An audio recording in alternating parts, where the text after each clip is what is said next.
Hello, fellow warriors against consensus reality, lovers of truth, wisdom, knowledge, the esoteric path, irreverence and sarcasm. Yes, it's a nicely overcast morning. No gobshites. No noisy, snooty North Shore cunts jogging along and talking at the tops of their fucking voices. It's a nice kind of morning for thought and reflection, I find. And in today's incessant world where people just won't shut the fuck up, silence and quiet becomes more valued as more time goes on. But so a couple of amusing thoughts. I came upon a documentary, a Canadian documentary from 1990, which I knew about back in the day, called The Burning Times. Some of you may be aware of it. Supposedly covering the church's pogrom against witchy folk, or people they deem as witchy folk. And of course, as soon as I saw some of the people being interviewed, I realised, oh dear. And I was right. And as soon as I saw someone like Starhawk, I realised, okay, this is going to be an exercise in, oh, woe is me, look at what women have been through. Oh, men are evil. And I was not disappointed. I couldn't stop laughing when they, with a straight face, came up with the idea of the Burning Times were a Holocaust of women. I'm not joking.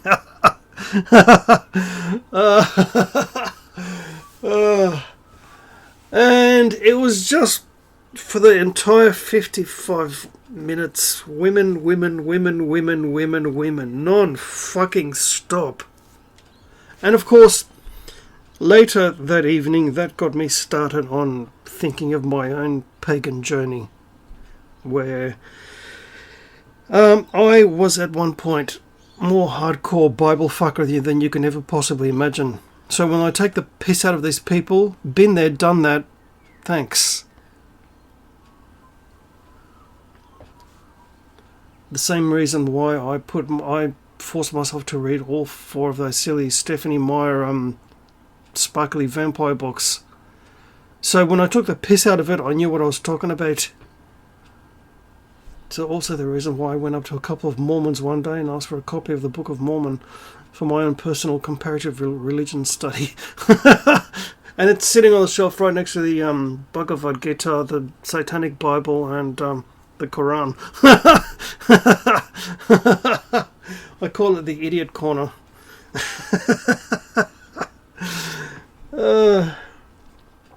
So when I went to a now long gone favourite bookstore, there was a nice old lady. She was all lovely and jolly and friendly and all the rest of it.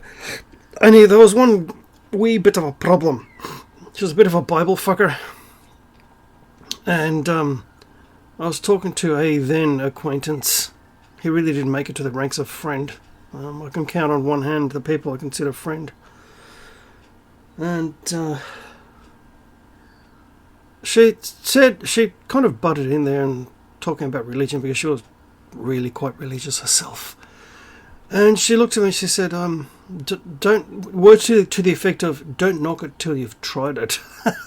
And of course, in Ace Ventura sucking in his breath before he goes on an entertaining rant, I, for the next couple of minutes, went through my own little spiel. And by the end of it, I smiled sarcastically and said, so don't make assumptions about the other person's life story because you just don't know what the other person knows and what they've been through. Thanks. And at which point, of course, she shut the fuck up. And much like the confused Bible fucking gobshite who's standing on the corner trying to hand out Jesus retard pamphlets, and I smiled courteously and I said no thank you, and he actually got really butthurt by that for whatever fucking reason. Well, I do know the reason. Ego mind was triggered, right? And blah blah blah blah blah. He went on his little rant, and I go, okay. I went through my well, by that stage, well exercised little rant of my own, and I said, and once again, you just don't know what the other person has been through and what they know, what they've learned in their life. So it may be in your best interest to actually shut the fuck up. At which point he was somewhat shell-shocked and vacantly stared at me. And the kind of sarcastic warfare I use against Bible fuckers, I also use against man-hating feminist witchy poo types. They really, really, really are a nasty piece of work. And there was one day. Yes, this is all leading to somewhere. There was one day when I was at one point a faithful patron of a certain witchy kind of shop along the south coast, and before she got all butthurt and became an Islamic apologist and got all butthurt because I took the piss out of Muslims, I'm sorry, but they're fair game.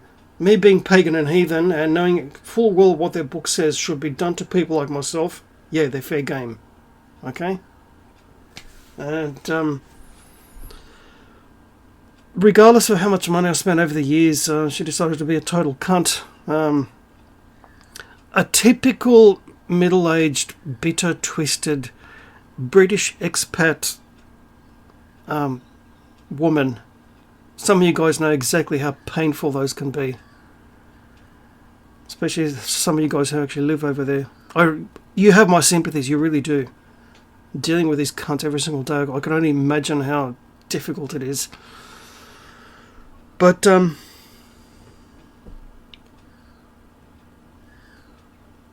you come across this kind of people and they exhibit what their real nature is. And I've had to deal with a few of the above mentioned man-hating witchy poo types in my life. And yes, at this shop that I mentioned, I actually bought a tarot deck. I thought, okay, I'll give it a go. Brought it home. Usually I try to check other reviews before I do buy such an item, but I was following a whim. It turns out the deck was created by a typical one of the above mentioned. And of course, there's certain symbology in pagan, heathen, witchy circles that are used over the years and centuries, and in some cases, millennia. And yes, the pentagram was ours first. Sorry. Can you say Pythagorean pentacle? Thanks. Sorry, Wiccans. For fuck's sake. And an elementary symbol like the acorn, right? Quite a powerful symbol in mythology and pagan, heathen, witchy circles. And as soon as I read her say that in the introduction that the acorn is because of its shape, it represents and symbolic of the feminine power and the goddess, the vulva of the goddess.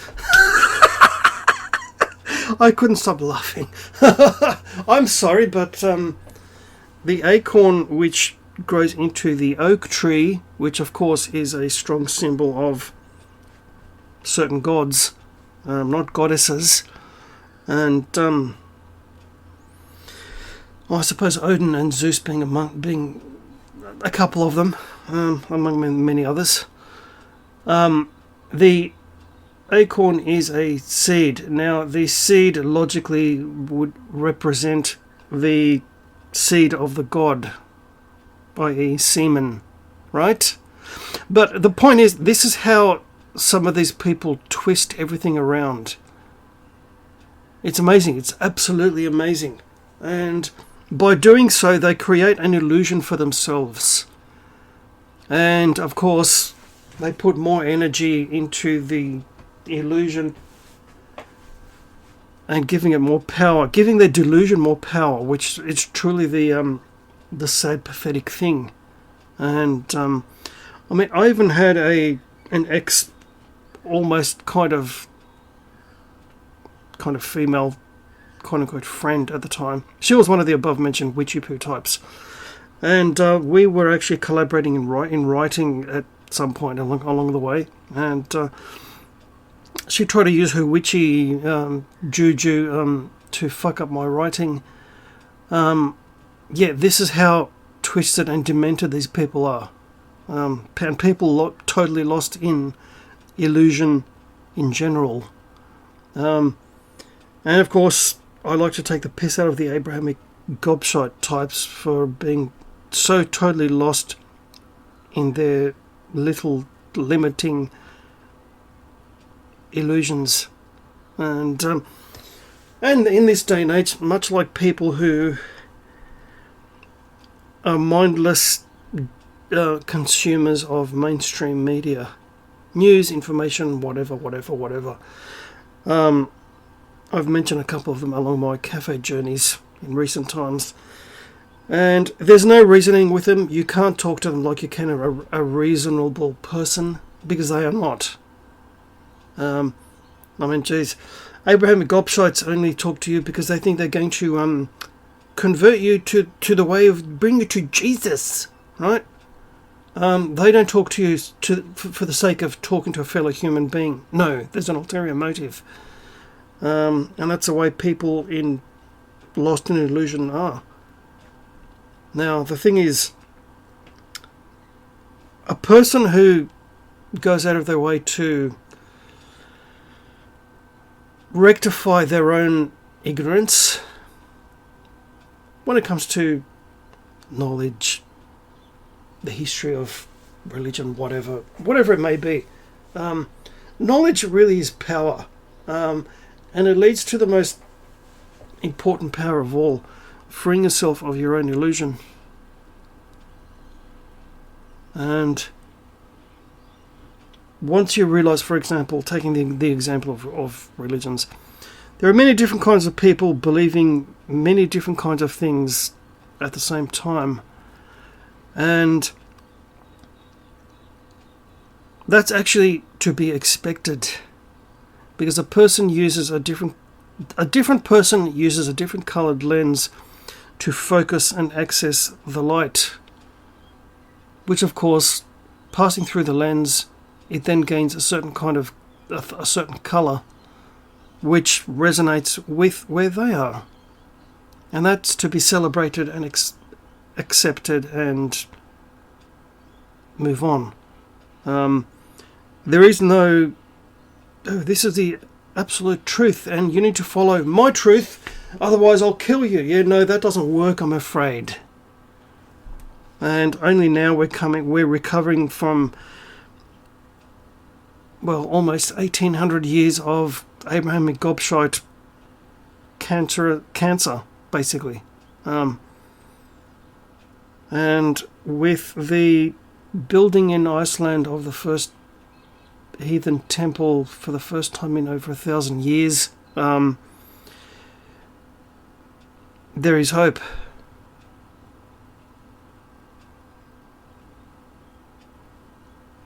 And to rid oneself of one's illusion is very, very important. Especially when you realise that there is so much, first of all, which is why my ancient namesake said, the only wisdom is knowing that you know nothing, thereby neutralising your ego mind and having the correct attitude to gain the knowledge and the wisdom that you need to free yourself of the illusion to begin with. Which is why we are symbolized as the Fool of the Major Arcana of the Tarot. Enjoy the journey. Enjoy your path of freedom. Freedom from your own created shackles of illusion. The illusion prison we all live in. Because you realize that so much of what you've been told is not the way it actually is. So when you start to realize that and you start to delve into that, that's when the fun begins. I think I might leave it there. I think I might delve more into a pagan-themed videos somewhere along the line, especially when it comes to the above-mentioned archetypes and stuff. Very important stuff, which kind of intertwines very nicely, I find. So we'll get there. I just need to... There's a whole lot of rant in me left to expel. But you regular people who comment and like, and you're fucking legends. You are the reason why I keep doing this. So thank you very much, and just always remember, to speak the truth is a lonely path. The sarcastic, proudly heathen lone wolf on guitar, out.